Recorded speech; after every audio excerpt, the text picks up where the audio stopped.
আবু জাহেল, উতবা, শাইবা, মুগীরা ডাক দিয়ে বলতেছে, ভাতিজা, তুমি যদি আকাশের চাঁদ দ্বিখণ্ডিত করে দেখাইতে পারো তাহলে আমরা কালেমা পড়ব, মুসলমান হব। আহা, জাবাল আবু কুবাইস পাহাড়ের পাদদেশে দাঁড়ায় নবীজি আকাশের চাঁদের দিকে ইশারা করলেন, হে চাঁদ, তুমি খোদার হুকুমে দ্বিখণ্ডিত হয়ে যাও, আলাদা হয়ে যাও। এই দৃশ্যটা শুধু রাসূল একা দেখেছে আর আবু জাহেল একা দেখেছে তা কিন্তু না, মক্কার হাজার হাজার হাজার হাজার মানুষ দেখলো। আল্লাহর নবী যখন হুকুম দিলেন, চাঁদ কাঁপতে শুরু করলো, থরথর থরথর করে চাঁদ কাঁপতে লাগলো। মক্কাবাসী মনে করলো চাঁদ বুঝি জমিনের ভিতরে ভেঙে চুরে পড়ে যাবে। চাঁদ কেঁপে কেঁপে কেঁপে কেঁপে চাঁদ দুইটা খণ্ডে বিভক্ত হলো। পাহাড় জাবাল আবু কুবাইস পাহাড়ের দুই পাশে দুইটা অংশ, চাঁদের অংশ চলে গেল। চাঁদ তখনও কাঁপে। মক্কাবাসী মনে করতেছে আকাশের চাঁদ বুঝি ভেঙ্গে পৃথিবীতে পড়ে যাবে। চাঁদ কেঁপে কেঁপে পাহাড়ের দুই পাশে দুইটা টুকরা, দুই অংশ দুই পাশে চলে গেল। আল্লাহর নবী বললেন, হে চাঁদ, তুমি খোদার হুকুমে দুই খণ্ড হয়ে যাও, দুই ভাগে বিভক্ত হও। আচ্ছা বলেন তো, চাঁদ কি আমাদের আইনে চলে না আল্লাহর আইনে? আশ-শামসু ওয়াল কমারু ওয়ান নুজুমু ওয়াল জিবালু ওয়াশ-শাজারু ওয়াদ-দাওয়াবু ওয়া কাসীরুন মিনান নাস। আল্লাহু আকবার। আল্লাহ ডাক দিয়ে বলেন, হাবিব উম্মতকে বলেন, আলাম তারা, নবী আপনি কি দেখেন না, আন্নাল্লাহা ইয়াসজুদু লাহু মান ফিস সামাওয়াতি ওয়া মান ফিল আরদ, আসমান জমিনের ভিতরে যা কিছু আছে সব আমি আল্লাহকে সেজদা দেয়, কোনো কিছু আমি আল্লাহর সেজদা থেকে দূরে থাকে না বন্ধু। সূর্য আমি আল্লাহকে সেজদা দেয়, চাঁদ আমি আল্লাহকে সেজদা দেয়, পাহাড় আমি আল্লাহকে সেজদা দেয়, নক্ষত্র আমি আল্লাহকে সেজদা দেয়, গাছ আমি আল্লাহকে সেজদা দেয়, প্রাণীকুল আমি আল্লাহকে সেজদা দেয়, কিছু মানুষ আমি আল্লাহকে সেজদা দেয়। সব মানুষে দেয় না, কিছু মানুষ দেয়। সবাই আল্লাহর সেজদা দেয় না। সবাই যদি ঠিক মতো আল্লাহর সেজদা দিত তাহলে জুমার নামাজের রক্তে যে মুসল্লি হয় আসরে সেই মুসল্লি থাকার কথা। কি কথা কন না? জুমাতে যে মুসল্লি কালকে হবে, ওর আসরের দিনে আসরের রক্ত ওই মুসল্লি, মাগরিবে মুসল্লি, এশায় মুসল্লি থাকার কথা। হয়তো 19-20 হবে, না হলে 15-20 হবে, কিন্তু 5 আর 20 হবে না। জুমার নামাজে মুসল্লি টাপে টাপে ভরা, আসরের নামাজে 5 আর 20 হয়। 5 আর 20 বুঝছেন নি? 19-20 হয় না, 5-20। তার মানে বাকি 15%ই নাই। তাহলে বাকি 15% কি এই সময়ের ভিতরে সব কবরে চলে গেছে? বুঝতে হবে আপনাকে। এই জন্য আল্লাহ বলছেন, কাসীরুম মিনান নাস, কিছু সংখ্যক মানুষ আমি আল্লাহর সেজদা দেয়, সবাই দেয় না। কিন্তু সব সূর্য, সব চাঁদ, সব নক্ষত্র, সব পাহাড়, সব গাছ, সব সৃষ্টি আমি আল্লাহকে সেজদা দেয়। সুবহানাল্লাহ। একসাথে হবেন, জোরে বলেন। চাঁদ কার অধীনে? আল্লাহর অধীনে। আর হুকুম দিছে আল্লাহর নবী, সাদরে কইছে খোদার হুকুমে দুই খণ্ড হয়ে যাও। জোরে জোরে জোরে জোরে জোরে। উনি নবী, ওনার আঙ্গুলের ইশারায় চাঁদ দ্বিখণ্ডিত হয়। আপনি বলেন তো, এ চাঁদ তুই দ্বিখণ্ডিত হ, আল্লাহর হুকুমই হবে না। তো নবীজি যেটা কইছে তো আপনি সেটা বলেন। আপনার ইশারাতে হবে না, আপনার জবানে হবে না, কারণ তিনি নবী। অতএব ওনাকে নিজের মতো ভাবা, নিজেকে ওনার মতো ভাবা, এটা হচ্ছে এক ধরনের বুকামি, বলদামি। কথা বলেন ঠিক কিনা?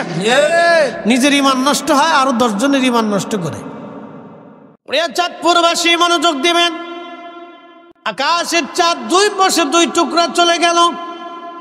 আবু জাহেল ডাকতে বলতেছে, মক্কাবাসী, তোমরা আমার ভাতিজার জাদুতে কেউ মোহিত হবে না, কারণ চাঁদের জায়গা চাঁদ ঠিকই আছে।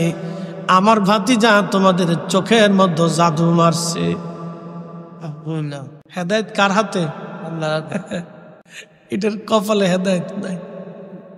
রে মক্কাবাসী, আমার ভাতিজা তোদের চোখে জাদু মারছে, চাঁদের জায়গায় চাঁদ ঠিক আছে রে।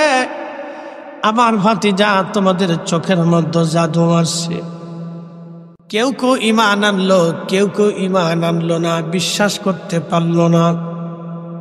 আল্লাহ নবী ডাক দিয়ে বলেন, ও চাচারা, তোমরা জানতে চাইছো আল্লাহ আছে এবং আমি তার নবী, তার প্রমাণ কি?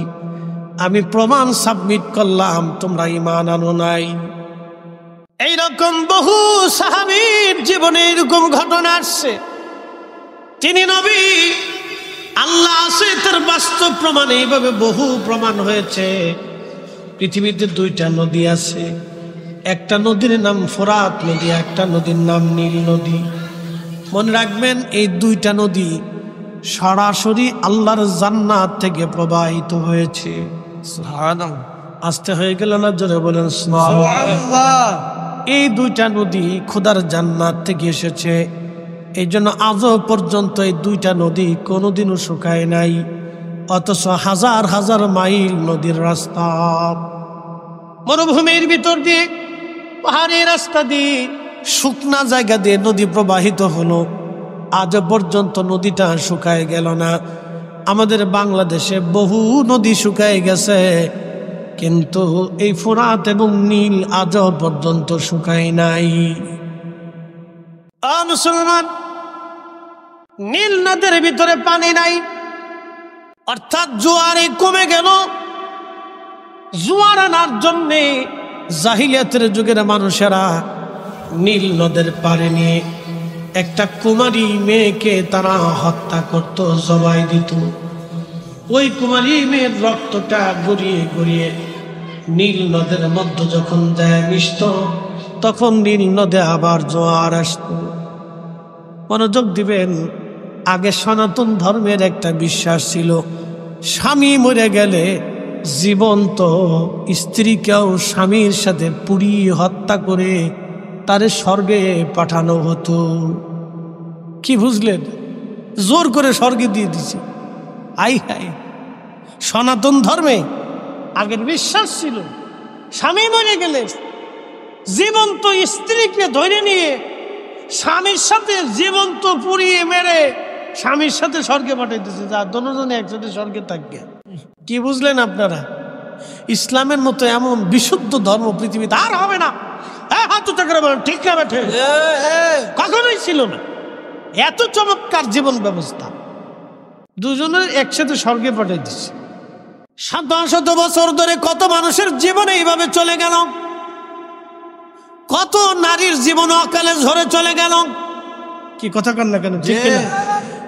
কত নারীর জীবন অকালে ঝরে চলে গেল। শত শত বছর ধরে কত মানুষ জীবন্ত পুড়িয়ে মারা হলো এইভাবে।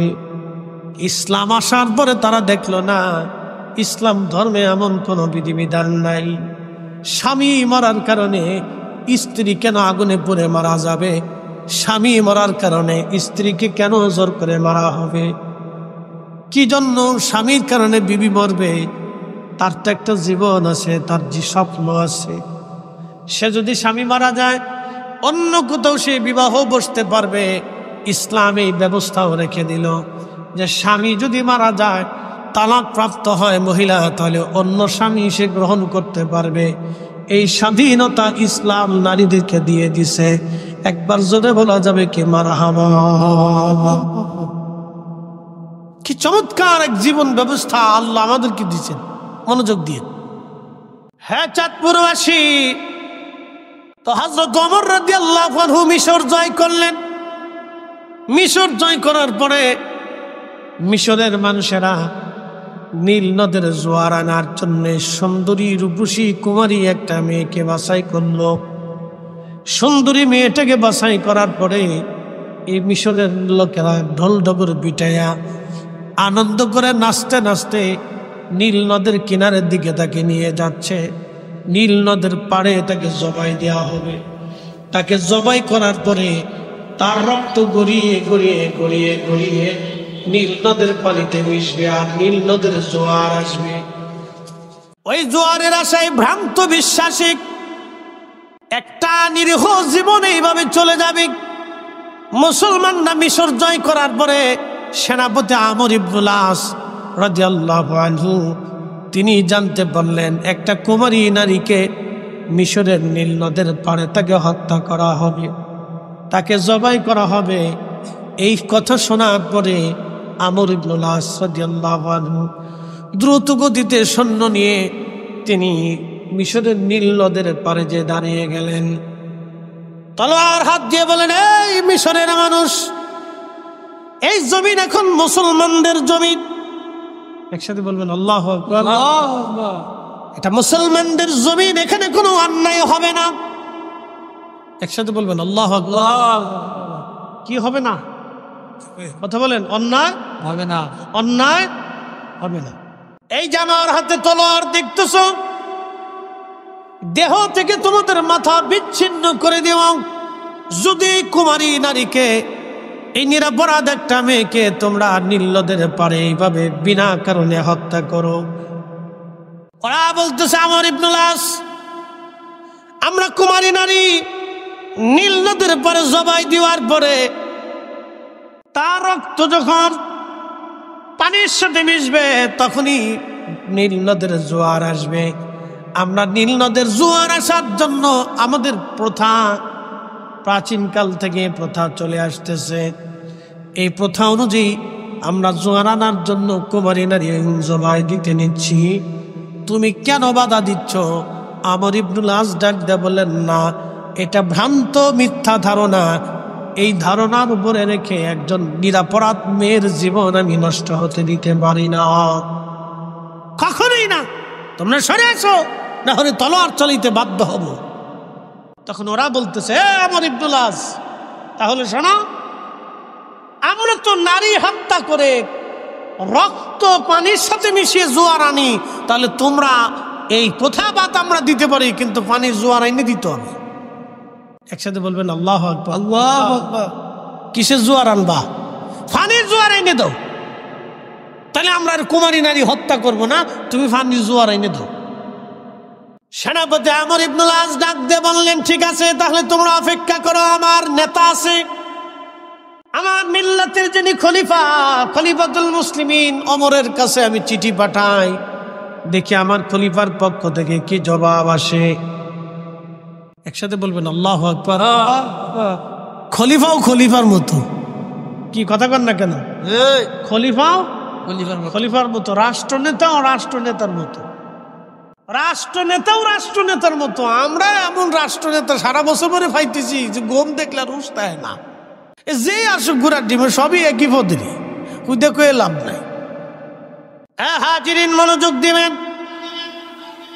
আমর ইবনুল আস বলতেছেন, আমি খলিফার কাছে চিঠি লাগবো, পরে আসো, তোমরা চলে আসো, এই নারী হত্যা হবে না। তখন মিশরবাসী বলল, ঠিক আছে, তুমি আমাদের পানি এনে দাও, আমরা মেয়ে হত্যা করব না। সেনাপতি চিঠি লিখলো ওমর ইবনুল আবদুল হযরত ওমরের কাছে, খলিফাতুল মুসলিমিনের কাছে।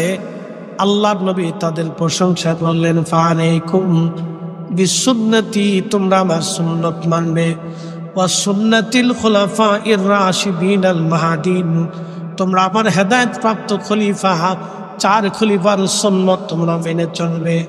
আবু বকরকে মানবে, ওমরকে মানবে, উসমানকে মানবে, আলীকে মেনে নিবে। একবার জোরে বলা যাবে কি মারহাবা। আমি রাসূলের সুন্নতকে যেমন তোমরা চোখ বুজে মানবা, আমি রাসূলের এই 4 জন খলিফার সুন্নাতকেও চোখ বুজে মানবা। হয় না? হয় না? জোরে জোরে জোরে জোরে, না না, আরো জোরে বলো, জোরে। পৃথিবীতে এত বড় সার্টিফিকেট হতেই পারে না। আমি রাসূলকে যেইভাবে মানবা, ফাআলাইকুম বিসুন্নতি, আমার আদর্শকে তোমরা যেইভাবে চোখ বুজে মানো, সুন্নাতিল খুলাফাইর রাশিদিনাল মাহদিন, আমার খুলাফে রাশিদিন হেদায়েত প্রাপ্ত, সত্যনিষ্ঠ, হকের উপরে প্রতিষ্ঠিত আবু বকর, ওমর, উসমান, আলী, এই 4 জনকে তোমরা চোখ বুজে মেনে নিবা। একসাথে বলবেন না মারহাবা। আপনাকে বুঝতে হবে তার কেমন ভাবে হেদায়েতের উপর প্রতিষ্ঠিত ছিল। দেখেন, হযরত ওমরের কাছে চিঠি চলে আসছে, বিস্তারিত ঘটনা আমর ইবনুল আস জানাই দিলেন যে খলিফাতুল মুসলিমিন এদেশে নীল নদের জোয়ার আনার জন্য লোকেরা কুমারী নারী হত্যা করে। তো এখন আমরা কি করব? আমি তাদেরকে বাধা দিছি, তাদের আবদার হচ্ছে যদি আমরা নীল নদের জোয়ার এনে দিতে পারি তাহলে আর কোনোদিনও এই কুমারী নারী হত্যা হবে না। সেনাপতি আমর ইবনুল আস চিঠি পাঠিয়ে দেওয়ার পরে হযরত ওমরের দরবারে চিঠি চলে আসছে। তিনি চিঠিখানা দেখলেন। চিঠিখানা দেখার পরে তিনি আর একখানা চিঠি লিখলেন। চিঠির মধ্যে তিনি লিখলেন, হে নীল নদ, তুমি যদি খোদার হুকুমে প্রবাহিত হয়ে থাকো তাহলে আমি খলিফাতুল মুসলিমিন ওমর বলতেছি তুমি খোদার হুকুমেই প্রবাহিত হয়ে যাও। সুবহানাল্লাহ। আর যদি তুমি আল্লাহর হুকুমে প্রবাহিত না হও তাহলে নীল নদ, তোমার প্রতি আমার কোনো কথা নাই, তাহলে তোমাকে আর প্রবাহিত হতে হবে না, জোয়ার আসতে হবে না। একসাথে বলবেন আল্লাহু আকবার। সাগরে জোয়ার আসেনি? কথা বলেন, আসে? আচ্ছা, যখন জোয়ার আসা শুরু হয় তখন আমি যদি একটা সাগরে চিঠি পাঠাই, হে সাগর, আমি মুফতি জহুরুল ইসলাম ফরিদি বলতেছি, তুমি কিন্তু জোয়ার আইসো না, আল্লাহর হুকুমে তুমি চলে যাও, চলবে? চলবে? চলবে? বেলু নাই সাগর তোর চিঠি রে, তুমি কেঠা ঢাকায় বসার মতো, তুমি কেঠা? কারণ আমি আল্লাহকে ওইভাবে সন্তুষ্ট করতে পারি নাই, গোলাম আল্লাহর হতে পারি নাই, রসুলের গোলামিও হয় নাই। কথা বলেন ঠিক কিনা? কোনোটাই হয়েছে না। চাঁদপুরবাসী মনোযোগ দিবেন।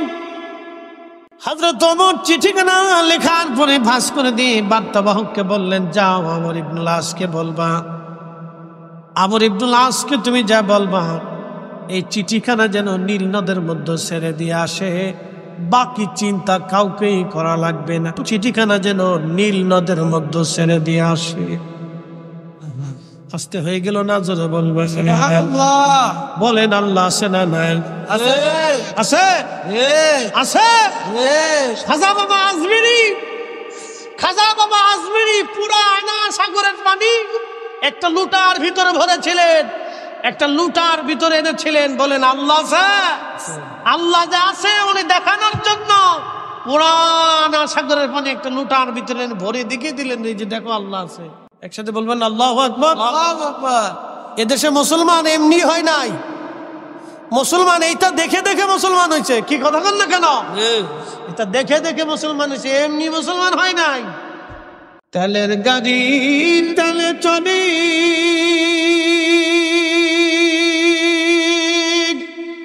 হাওয়ার গাড়ি হাওয়ায় উড়ে, বিনা তেলে চালায় গাড়ি নবী সুলাইমান। আমরা সেই মুসলমান, আমরা সেই মুসলমান। আল্লাহুম্মা সাল্লি আলা, হ্যাঁ জবান খুলে একসাথে,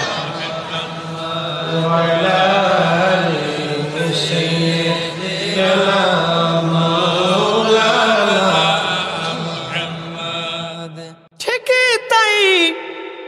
চিঠিখানা নিয়ে যা হলো সুদূর মদিনাতুল মুনাওয়ারা থেকে মিশরের নীল নদ, চিঠি চলে গেল নীল নদে। আমর ইবনুল আস চিঠিখানা নিয়ে নীল নদের পানির মধ্যে ছেড়ে দিয়ে চলে আসলেন। হযরত ওমর কি লিখলেন?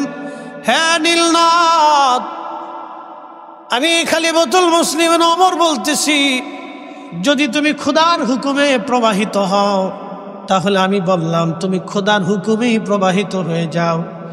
আর যদি তুমি খোদার হুকুমে প্রবাহিত না হও, নিজের ইচ্ছায় নিজের শক্তিতে প্রবাহিত হও, তাহলে তোমাকে প্রবাহিত হওয়া লাগবে না। একসাথে বলবেন আল্লাহু আকবার। নীল নদ কার হুকুমে? আরব সাগর কার হুকুমে? সাগরের জোয়ার ভাটা কার হুকুমে? নদীর জোয়ার ভাটা কার হুকুমে? সূর্য উঠা ডোবা কার হুকুমে? শীত গরম গ্রীষ্ম বসন্ত হেমন্ত আর এই বর্ষা আর গ্রীষ্ম কার হুকুমে? আল্লাহর হুকুমে। ইসলাম সত্য, এটা আপনাকে বুঝিয়ে দিচ্ছি। আল্লাহ এবং তার রসুল সত্য বুঝে যান ওমর থেকে। আল্লামা আবুল ফারাজ ইবনুল জৌজি 900 বছর আগে তিনি তার কিতাব উয়ুনুল হাকাতের মধ্যে তিনি লিখতেছেন, চিঠি কেনা রেখে চলে আসার পরে নীল নদের মধ্যে জোয়ার আসলো। নীল নদে জোয়ার এসে গেল, কোনদিন আর দ্বিতীয়বার নীল নদে জোয়ার আনার জন্য চিঠি লাগে নাই। 1450 বছর ধরে জোয়ার আসতেছে, জোয়ার যাচ্ছে, নীল নদে জোয়ার এসে গেল, কোনদিন আর একটা কুমারী নারীকে হত্যা করা লাগে নাই। এরা মুসলমান মুসলমান মুসলমান। এই ইসলাম ইসলাম ইসলাম শান্তির ধর্ম। নিরাপরাধ কোনো মানুষের জীবন চলে যাক, এটা ইসলাম মুসলমান কোনোদিন চায় না। কথা বলেন ঠিক কিনা? যে বাইজিদ বুস্তামি রহমতুল্লাহ আলাইহির বাড়ির পাশে সামন ছিল আগুনের পূজারি। কিসের পূজারি? বাইজিদ বুস্তামির বাড়ি হচ্ছে ইরানে। তো সাবেক ইরানিরা, প্রাচীন ইরানিরা আগুনের পূজা করত। ভারতবর্ষে যেমন মূর্তি পূজা করে, দেবতার পূজা, এই পূজা, পাথর পূজা, গাছ পূজা, বিরাট একটা গাছ দেখলে গাছের নিচে মোমবাতি জ্বালাই দিয়ে বাস ওখানে সেজদায় পড়ে গেছে, পূজা অর্চনা শুরু করছে, ভাবে এটাই আমার ক্ষুধা। বিরাট একটা গাছ দেখলে ভাবে এটাই ক্ষুধা, গাছের ভিতরে ক্ষুধা ঢুকে গেছে, কি পাগল, হ্যাঁ এটাই ক্ষুধা। বড় বট গাছ দেখবেন, ওই বট গাছের নিচে মোমবাতি জ্বালাই দিয়ে বা সেজদায় পড়ে গেছে, এটাই ক্ষুধা। মুসলমান, ইরানিরা আগুনের পূজা করত। বাইজিদ বুস্তামি রহমাতুল্লাহ আলাইহির বাড়ির পাশে প্রতিবেশী শামউন 40 বছর ধরে সে আগুনের পূজা করে। শুধু পূজা করে না, সে আগুন পূজারীদের ধর্মযাজক। আগুন পূজারী যারা ছিল তাদের ধর্মগুরু ছিল শামউন। ইন্তেকাল হয়ে যাবে, মারা যাবে, এমন সময় হযরত বাইজিদ বুস্তামি কাছে গেলেন, ডাক দে বলে, শামউন রে, 40 বছর ধরে আগুনের পূজা করলাম। 40টা বছর ধরে আগুনের পূজা করছো শামউন, 40 বছর ধরে আগুনের পূজা করছো তুমি, একটা দিনের জন্য আল্লাহকে আল্লাহ বলে তুমি মানো নাই। শামউন ডাক দে কই, বাইজিদ, আল্লাহ আছে, তার প্রমাণ কি? আল্লাহ আছে, প্রমাণ কি? আল্লাহ যে আছে তার প্রমাণ কি? বাইজিদ, আল্লাহ আছে তার প্রমাণ কি? বাইজিদ ডাক দে বলতেছে, শামউন, আল্লাহ আছে, প্রমাণ কি? প্রমাণ লাগবে তোমার, বলো। শামউন বলে, বাইজিদ, তুমি তো আমার কাছে আসছো, প্রমাণ তুমি সাবমিট করো। বাইজিদ ডাক দে বলেন, শামউন রে, 40টা বছর তুমি আগুনের সামনে নিজের মাথা নত করে সেজদায় পড়ে থাকছো। 40 বছর ধরে তুমি আগুন রে পূজা করছো, কারণ তুমি মনে করো আগুনই তোমার খোদা।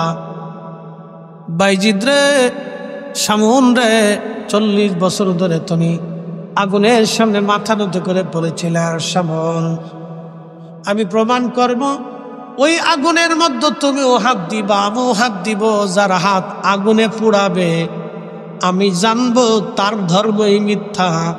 তাহলে তুমি আগুনে হাত দাও, আমিও আগুনে হাত দিয়ে দেখি কার ধর্ম সত্য এবং মিথ্যা হয়। একসাথে বলবেন আল্লাহু আকবার। আল্লাহু আকবার। ওলিদের কাছেও মানুষ আল্লাহ সত্য আছে কিনা প্রমাণ চাইছে। বলে, প্রমাণ দাও। বলে, প্রমাণ দিচ্ছি, তুমি আগুনে হাত দাও, আমিও হাত দিয়ে দিই, দেখি কার হাত পুড়ে কারটা পুড়ে না। বাইজিদ বুস্তামি ডাক দে বলতেছে, শামউন, আগুনের ভিতরে হাত দাও। এখন শামউন চিন্তা করে, 40 বছর ধরে আমি আগুনের পূজা করলে কি হবে? আগুন তো আর আমার ছাড়বে না। আগুনের একটা ধর্ম আছে, জ্বালাইয়া পুড়াইয়া সারকার করে দেওয়া। কথা ঠিক কিনা? ছাই করে দেওয়া, এটা হচ্ছে আগুনের ধর্ম। জ্বালাই পুড়াইয়া ছাই করে দেওয়া। তা আমি শামউন যতই পূজা করি আর সেজদা দিয়ে পড়ে থাকি, আগুন তো আমার খাতির করতো না। কিন্তু শামউন তখনও জানে না যে এই আগুনের নিয়ন্ত্রক স্রষ্টা তিনি আল্লাহ। শোনেন, ইসলাম ওলিদের হাত ধরে আসছে। যারা আজকে ওলিদের মাজার ভাঙতে চাও, শিরিকের দোহাই দিয়ে আউলিয়া কেরামের সাথে বিয়াদবি করতে চাও, কপালে খারাপই আছে। কথা বল না কেন? কপালে অনেক বড় খারাপই আছে। খুব মনোযোগ দিয়ে। তো শামউন চিন্তা করে আগুনে যদি আমি হাত দিই তো আগুনে তোর খাতির করতো না, আগে বাইজিদ হাত দিক, বাইজিদের হাত তো পুড়ে যাবেই, তো পুড়ে গেলে আমি বলবো তোমার ধর্ম মিথ্যা, আগে বাইজিদেরটা ফুরুক। এটা জানে না যে অলিদের দৌড় আল্লাহর আরশে মুআল্লা পর্যন্ত। রসুলের সামনে সাহাবী মুসান্নিফ ইবনে আবি শাইবার ভিতরে ইমাম বুখারীর উস্তাদ ইমাম ইবনু শাইবা একটা হাদিস লিখছেন। ইমাম সুয়ুতী তিনি তিনার কিতাব জামিউস সগীরের ভিতরে লিখছেন, ইমাম মানাবী আত-তাইসিরের মধ্যেও লিখছেন। মনোযোগ দিন। আল্লাহ রসুলের সামনে এক সাহাবী, তার নাম হারেস। নবীজি ডাক দিয়ে বললেন, তোমার সকাল কেমন কাটে? বলে, হুজুর পরিপূর্ণ ইমানের সাথে কাটে। বলে, হারেস রে, তোমার ইমানের হাকিকত কি? সব হাকিকতের হাকিকতও আছে, সব ভেদেরও ভেদ আছে, মানব দেহের ভিতরে ভেদ আছে, রহস্য আছে। একসাথে বলবেন আল্লাহু আকবার। মানব দেহের ভিতর রহস্য কি জানেন? আপনাদের সামনে ফরিদি সাহেব কথা বলতেছে, তার একটা নাম হচ্ছে ফরিদি, কিন্তু কথা যে বলতেছে তার বাহিরের যে স্ট্রাকচার হাত নড়তেছে এটা হলো একটা কায়া, বডি, ছায়া, এটা কায়া একটা বডি, কিন্তু কথা ভিতরে বলতেছে। কি কথা কন না কেন? এই ভিতরের জন্য হচ্ছে রহস্য, এটা ভেদ ভেদ, ভিতরের জন্য হচ্ছে রহস্য। উনি আল্লাহর হুকুমে আসছে, আবার আল্লাহর হুকুমে ওনাকে আল্লাহ নিয়ে চলে যাবে। শাস্তি ওনার উপরে হবে, ওনার উপরে বাটাম চালান চলবে, ওনারই আল্লাহ আবার জান্নাতে নিয়ে যাবে, ওনার সাথে আল্লাহ কথাবার্তা বলবে, জিজ্ঞাসাবাদ করবে। ওই যে ভিতরে যে আছে, আপনার ভিতরে উনি বসে রয়েছে। এই বাহিরের যেটা বডি, এটা একটি স্ট্রাকচার। আল্লাহ একটা স্ট্রাকচার দিয়ে লাকাদ খালাকনাল ইনসানা ফি আহসানি তাকওয়িম, আপনার সুন্দর অবয়ব দিয়ে আল্লাহ আপনার বানাইয়া আপনার ভিতরে অরিজিনাল জন্য বসাই দিয়ে রাখছে। একসাথে বলবেন না আল্লাহু আকবার। আল্লাহর প্রেম কি বডির সাথে হয়? আল্লাহর প্রেম এই বডির সাথে হয় না, আল্লাহর প্রেম হয় ভিতর জনের সাথে। হাজিরিন, নবীজি ডাক দিয়ে বলতেছেন, হারেস, প্রত্যেক হাকিকতের হাকিকত আছে, তোমার হাকিকত কি? তোমার ঈমানের হাকিকত কি? সাহাবী ডাক দিয়ে বলতেছে, ইয়া রাসূলুল্লাহি কাআন্নী আনজুরু ইলা আরশি রাব্বি বারিজান। আমার ঈমানের হাকিকত, আমি আপনার সামনে দাঁড়ায়া দাঁড়াইয়া খোদার আরশে মুআল্লা দেখতেছি। একসাথে জোরে বলেন আল্লাহু আকবার। সাহাবী যদি আরশে মুআল্লা দেখে, তাহলে আপনার নবী আজকের মাহফিল বুঝি দেখে না? জোরে জোরে জোরে বলেন, জোরে বলেন, জোরে। কান্নী আনজুরু ইলা আহলিল জান্নাহ ইয়াতাযাওয়ারুনা ফিহা। নবীজি, আমি আপনার সামনে দাঁড়াইয়া খোদার জান্নাত দেখি, জান্নাতের ভিতরে জান্নাতীরা মোলাকাত করে আনন্দ করে, তাও দেখি। জোরে জোরে জোরে জোরে জোরে জোরে। নবীর সামনে দাঁড়াইয়া সাহাবী যদি জান্নাত দেখে, তাহলে নবীজি আজকের মাহফিল দেখে না? জোরে বলেন, দেখে। সহজ, শুধু শুধু এটা তেনা ফেসে ফেসে আমরা বেদাতি বানাইছি। কি কথা কর না যে আমরা কি বানাইছি? বেদাতি। আমরা খুব বেদাতি, বিরাট বেদাত করছি, একবারে খুব জঘন্য বেদাত করে ফেলছি। আল্লাহ নবী ডাক দিয়ে বলতেছে, তারপরে কি? সাহাবী ডাক দিয়ে বলতেছে, কান্নী আনজুরু ইলা আহলিল নারি ইয়াতাদাওউনা ফিহা। আল্লাহ নবী গো, আমি জাহান্নাম দেখি, শুধু জাহান্নাম দেখি শেষ না, জাহান্নামীরা হট্টগোল করে কষ্ট করতেছে জাহান্নামে। আমি সাহাবী আপনার সামনে দাঁড়াইয়া দাঁড়াইয়া দেখি। জোরে বলা যাবে আল্লাহু আকবার। সামুন জানে না আল্লাহর ওলির দর কত দূর পর্যন্ত। বাইজিদ বুস্তামি বিসমিল্লাহ বলে আগুনের ভিতরে হাত ঢুকিয়ে দিলেন। আগুন জ্বলে রে, বাইজিদ জ্বলে না। আল্লাহু আকবার। একসাথে বলেন, জোরে বলেন আল্লাহু আকবার। তেলের গাড়ি তেলে চলি, হাওয়ার গাড়ি হাওয়ায় উড়ে, বিনা তেলে চালায় গাড়ি, নবী সুলাইমান আমরা সেই মুসলমান, আমরা সেই মুসলমান। আগুন জ্বলতেছে, বাইজিৎ জ্বলে না। শামউন ডাক দে বলতেছে, বাইজিৎ হাত বের করে নিয়ে আসলেন। শামউন দেখো আমার হাত আগুনে পোড়াই নাই। শামউন ডাক দেখায়, বাইজিৎ রে 40 বছর ধরে আগুনের সামনে মাথা নত করে পড়ে থেকেছি, পূজা করেছি, অর্চনা করেছি। 40 বছর পর আমার সাহস হলো না আগুনের ভিতরে হাত দিতে। বাইজিৎ কোন ইমানে, কোন আমলে আজকে আগুনকে তুমি বাধ্য বানাইলা রে বাইজিৎ? শামউন, ওই আগুনের মালিক যে আমারও মালিক, সে আমি আগুনের মালিক, আমার মালিক এক মালিক রে আমি খুশি করেছি বিদায় আগুনের শব্দ হয় নাই আমার হাত পোড়াইতে রে ভাই শামউন।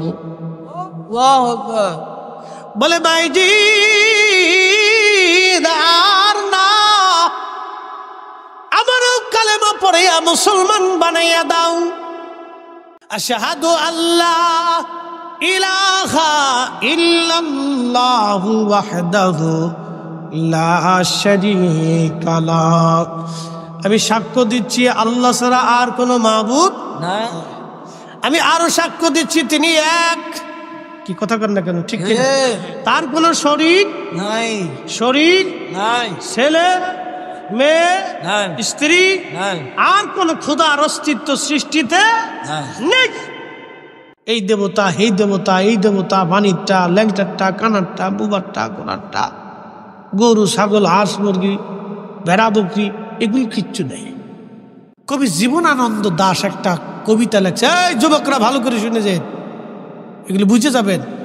কবি জীবনানন্দ দাশ একটা কবিতা লেখছে, আবার আসিব ফিরে ধান সিঁড়িটির তীরে নবান্নে বাংলায়, হয়তো শালিকের বেশে না হয় শঙ্কচিলি, তাহলে কুত্তে বিলে ছাগল পাগল এটা হবে তা হইয়া। কথা বুঝেন নাই?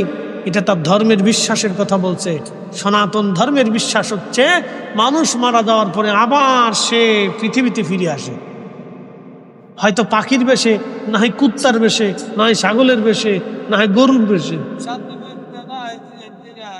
কথা বুঝেন নাই? এটা তাদের বিশ্বাস। এখন আমাদের বিশ্বাস কি? পৃথিবীতে আর কেউ ফিরে আসবে? একসাথে বলেন, কেউ এসেছে? কোনো প্রমাণ আছে? কখনোই নেই। কোন মানুষ আর ফিরে আসবে না, কোন সুযোগ নেই। আবার আসিব ফিরে ধানসিঁড়িটির তীরে নবান্নে বাংলা, হয়তো শালিকের বেশে নাই শঙ্কচিলের বেশে, এটা সেটা হাঁস, মুরগি, কুত্তা, কাউয়া, এগুলির বেশে আর পৃথিবীতে আসার কোনো সুযোগ নাই। ওনাকে আল্লাহ পাঠিয়েছেন মায়ের রেহেম দিয়ে, পৃথিবীতে আসছি, আবার কবরে নিয়ে যাওয়া হবে, প্রশ্ন হবে, সওয়াল হবে, জবাব হবে। অবিল আখিরাতি হুম ইউকিনুন, আপনাকে আখিরাতে বিশ্বাসী হতে হবে।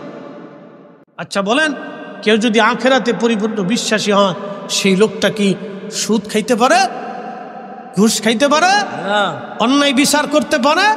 কখনোই পারে না। প্রিয় মুসলমান আমার, পৃথিবী বিখ্যাত একজন আল্লাহর ওলি, তার নাম হযরত আবু মুসলিম আল খাওলামি। একসাথে বলবেন আল্লাহু আকবার।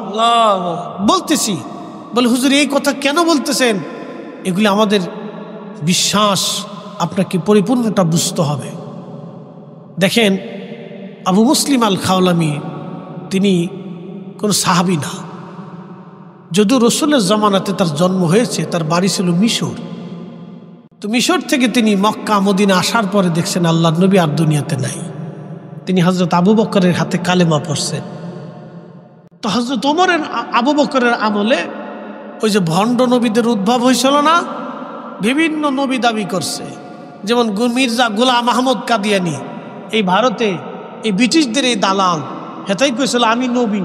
এই যে কাদিয়ানি ফেরকা, এই আহমদিয়া জামাত, তাদের নাম হচ্ছে আহমদিয়া জামাত। শুনতে হবে, বুঝতে হবে, আহমদিয়া জামাত, কাদিয়ানি ফেরকা। এই মির্জা গোলাম আহমদ কাদিয়ানি, সে বলল আমি নবী। ওরে ব্রিটিশটা তৈরি করে বলল, তুই নবী দাবি কর, তোরে পয়সা করি, অর্থ করি, যা লাগে আমরা সব দেব। এখনো ব্রিটিশদের কাছ থেকে তাদের অর্থ করি আসে। এই যে বড় বড় কোম্পানি, প্রাণ ট্রাণ, এগুলো সব ওদের তৈরি, বুঝতে পারছেন? এই মির্জা গোলাম মাহমুদ কাদিয়ানী বললেন আমি নবী। আল্লাহ বললেন ঠিক আছে, তোমার নবুয়ত দেখাইতেছি। এটাই করছে কি, বাথরুমে ঢুকছে তো বাথরুম ভাঙ্গে ভিতরে পড়ে গেছে। একসাথে বলবেন আল্লাহু আকবার। এখন 3 দিন পর্যন্ত উম্মতে নবী খুঁজে পায় না। তো নবী নবী নাই। 3 দিন পরে দেখা যায় যে নবী গু খাইয়ে মইরে ভুলে রয়েছে। একসাথে কোন আল্লাহু আকবার। এই কাদিয়ানীদের নবী পায়খানা খাইয়ে বাথরুমের ভিতরে হুললে এমনি ভরে রয়েছে। দেখে বাথরুমের ভিতরে কাদিয়ানী ফিরে রয়েছে। শাস্তিটা কার? একসাথে বলতো না কার শাস্তি? যুগে যুগে আল্লাহ রসুলের সাথে খোদাদ্রোহীরা এইভাবে শাস্তি পেয়েছে। খোদাদ্রোহীরা এইভাবে শাস্তি ভোগ করছে। মির্জা গোলাম মাহমুদ কাদিয়ানীর আল্লাহ পায়খানা খাওয়ায় মেরে ফেলে দিল। নমরুদের আল্লাহ জুতা দিয়ে পিটায় মারল। ফেরাউনরা মার আল্লাহ সুবায়ে সুবায়ে মারল। এইভাবে খোদাদ্রোহী যারা ছিল আল্লাহ তাদেরকে ধ্বংস করে দিয়েছে। আজকে যারা মুসলমানদেরকে হিট করতেছে, ভারতের মুসলমানদেরকে যারা নির্যাতন করতেছে, কয়েকদিন আগেও দেখলাম ভারতের একটা মসজিদ, ওই যে ইসকন যারা আছে বাংলাদেশে দেখবেন ইসকন, এরা উগ্রপন্থী, এরা জঙ্গি গোষ্ঠী, সন্ত্রাসী। এই ভারতের ইসকন এলারা মাঝে মধ্যে কোনো মসজিদকে তারা শহীদ করে দেয়। ওই মসজিদ বাঁচাইতে যায়া 3 জন মুসলমানকে তারা হত্যা করেছে। এরকম হাজার হাজার ভারতের মুসলমানদেরকে তারা মাঝে মধ্যে মেরে ফেলে দেয়, দাঙ্গা হাঙ্গামা সৃষ্টি করে। বাংলাদেশে হিন্দু মুসলমান নিয়ে কোনোদিনও ঝগড়া ফাসাদ ছিল না। আজকে ইসকন নামক উগ্রপন্থী দলটা আমাদের দেশে হিন্দু মুসলমানের বিভেদ তৈরি করার জন্য দাঙ্গা বাঁধানোর চেষ্টা করতেছে। কথা বলেন ঠিক কিনা? সতর্ক থাকতে হবে।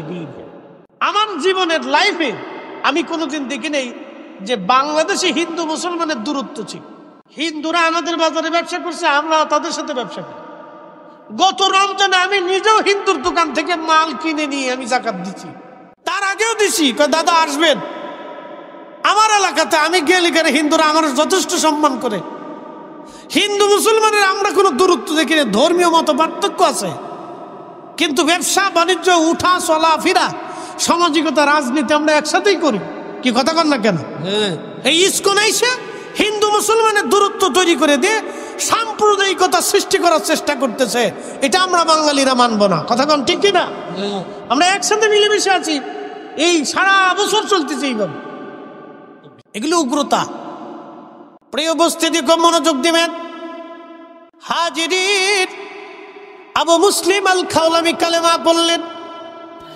কালেমা পড়ার পর মুসলিম আল খাওলামিকে হযরত আবু বকর বললেন, যান আপনি ইয়ামান দেশে কালেমার দাওয়াত দেন।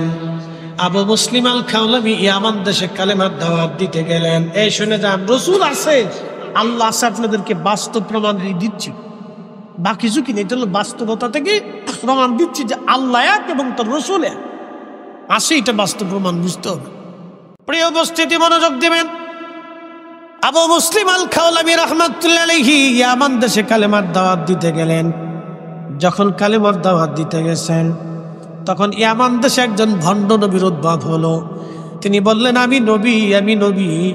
ইয়ামান দেশে এমন কোনো সৈন্যবাহিনী ছিল না, এমন শক্তিশালী মুসলিম দল ছিল না যে তাকে প্রতিহত করবে ইয়ামান দেশে।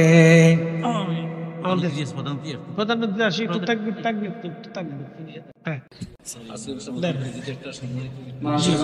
আলহামদুলিল্লাহ, আমাদের প্রধান অতিথি সাহেব রহমান রাসেল সাহেব আমাদের মাঝে উপস্থিত হয়েছে। এই গ্রামের কৃষি সরকার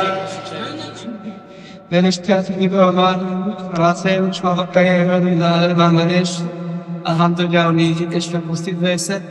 আমরা সবাই আলহামদুলিল্লাহ সেই এলাকায় কিছু এলাকায় বড় আল্লাহ তাআলা আমাকে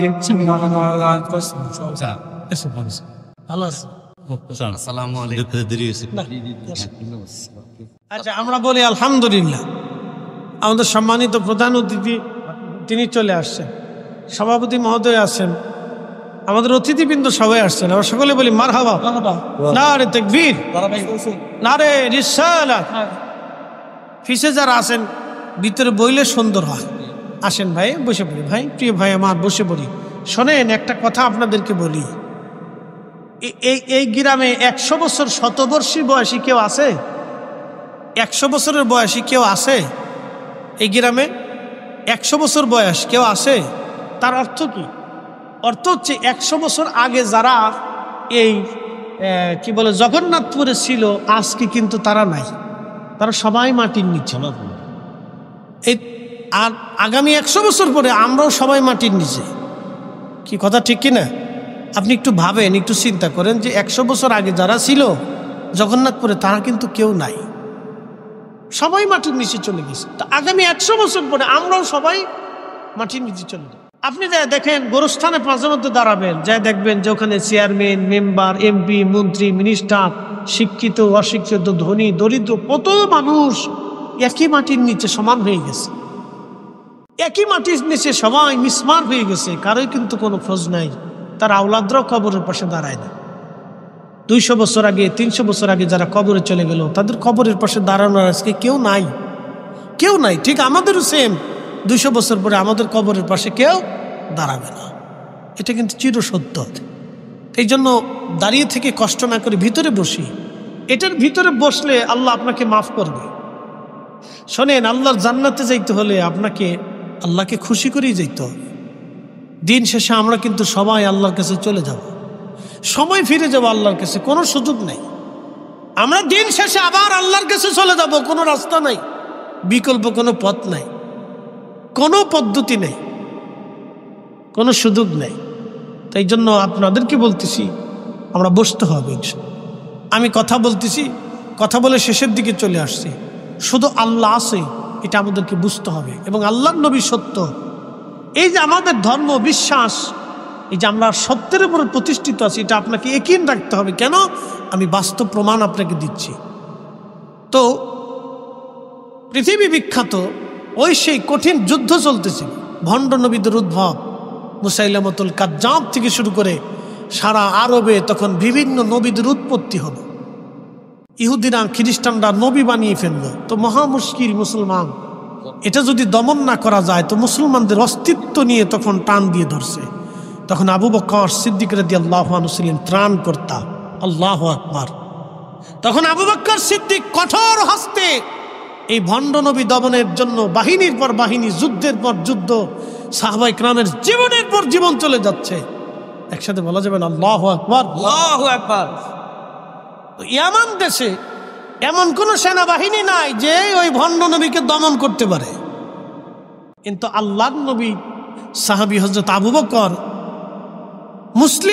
আবু মুসলিম আল খাওলামিকে তিনি পাঠিয়েছেন ইয়ামানে, আপনি যে ইসলাম প্রচার করেন। আবু মুসলিম আল খাওলামি কালেমার দাওয়াত দিচ্ছেন, ভণ্ড নবীর লোকেরা তাকে ধরে নিয়ে চলে গেল, মেরে ফেলে দিবে। আবু মুসলিম আল খাওলামি ডাক দিয়ে বলতেছে, হে ভণ্ড নবীর লোকেরা, তোমরা তো আমাকে মেরে ফেলে দিবা, হত্যা করবা, তোমাদেরকে প্রতিহত করার কোনো সেনাবাহিনী ইয়ামান দেশে নাই। এই মুহূর্তে আমাদের অস্ত্রের সামরিক কোনো শক্তি নাই তোমাদের সাথে প্রতিহত করার, কিন্তু তোমরা আমাকে ধরে নিয়ে আসছো, মেরে ফেলবা। তখন তারা মারার জন্য আগুন জ্বালাইলো, মাটি খনন করে ওর ভিতরে খড়ি লাকড়ি টাকড়ি দিয়ে আগুন জ্বালাইয়া তারা আগুনের মধ্যে ছেড়ে দিবে। আবু মুসলিম ডাক দিয়ে বলতেছে, ভণ্ড নবীর লোকেরা, তোমরা শোনো, আমার আল্লাহ এক, আমার রাসূল আখিরি নবী। আমি আবু মুসলিম আল খাওলামি বিশ্বাসী, আমার দেশে কালেমার দাওয়াত দিতে এসেছি। হে ভণ্ড নবীর লোকেরা, তোমরা শোনো, তোমাদের নবী যদি মিথ্যা হয়, তোমাদের নবী যদি সত্য হয়, তাহলে আমি আবু মুসলিম আগুনের মধ্যে পুড়ে যাব। আর আমার নবী যদি সত্য হয়, তাহলে আবু মুসলিম আগুনে আমাকে পোড়াবে না। একসাথে বলেন আল্লাহু আকবার। না না, হাত উঁচু করে জোরে জবান খুলে শক্তি দিয়ে বলেন আল্লাহু আকবার। দিন আছে, ইসলাম আছে, আল্লাহ আসেনি। কত বড় ইয়াকিন আল্লাহ হলে একজন আশিক রাসূল, তিনি বলতেছে আমার নবী শেষ নবী। যদি তিনি শেষ নবী না হন, তাহলে আমি আগুনে পড়ে যাব। আর তিনি যদি শেষ নবী হয়ে থাকেন, তাহলে আমাকে আগুন পোড়াবে না। হাজার হাজার মানুষ সাক্ষী। ইমাম ইবনে কাসির তার তারিখের মধ্যে লিখতেছেন, আবু মুসলিম আল খাওলামি রাহিমাহুল্লাহকে তারা হাত পা বেঁধে আগুনের মধ্যে ফেলে দিল। আগুন জ্বলে, আবু মুসলিম জ্বলে না।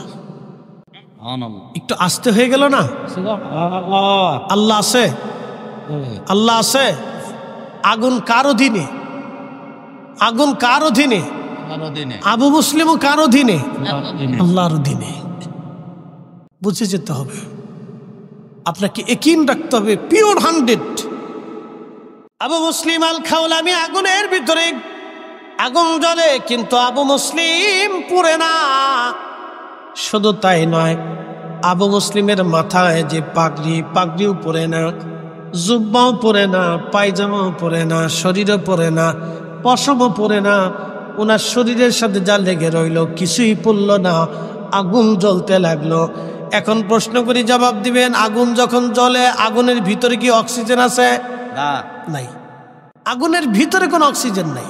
এই জন্য মানুষ মারা যায়। দেখবেন আগুনে দ্রুত গতিতে মানুষ কেন মরে যায়? এর ভিতরে অক্সিজেন নাই। এই যে অনেক সময় ধোঁয়া, প্রচন্ড ধোঁয়ার ভিতরে, ঘরের ভিতরে আটকে যায়, দ্রুত গতিতে মারা যায়, কারণ অক্সিজেন শেষ হয়ে যায়, যার কারণে সে দ্রুত গতিতে মৃত্যু সংঘটিত হয়। এই জন্য আগুন জ্বলতেছে, আবু মুসলিম জ্বলে না। তখন আগুন যখন জ্বলে তো আগুনের ভিতরে তো অক্সিজেন নাই। তা আবু মুসলিমের ভিতরে, তার এই আগুনের ভিতরে অক্সিজেন সাপ্লাই কে দিছে? আল্লাহ। আপনাকে দিন বুঝতে হবে, ইসলাম বুঝতে হবে, কারণ অক্সিজেন আল্লাহর নিয়ন্ত্রণে, আগুন আল্লাহর অধীনে, অক্সিজেন আল্লাহর অধীনে, আবু মুসলিম আল্লাহর অধীনে। আবু মুসলিম চ্যালেঞ্জ দিয়েছে, আমার রসুল শেষ নবী, আমার আল্লাহর শেষ নবী, আমার আল্লাহর শেষ নবী, এই নবীর পরে আর কোন নবী নাই। আমার নবী যদি হক হয়ে থাকে তাহলে আমি আবু মুসলিম আগুনে পুড়ব না। হযরত ওমর, আবু বকরের জমানায়, আল্লাহ আকবার, তখন সাহাবে কেরাম লক্ষ লক্ষ সাহাবী জিন্দা, হাজার হাজার সাহাবী তখন জিন্দা। বুঝে যান, সেই দিন আগুন জ্বলল, আবু মুসলিম পুড়ল না।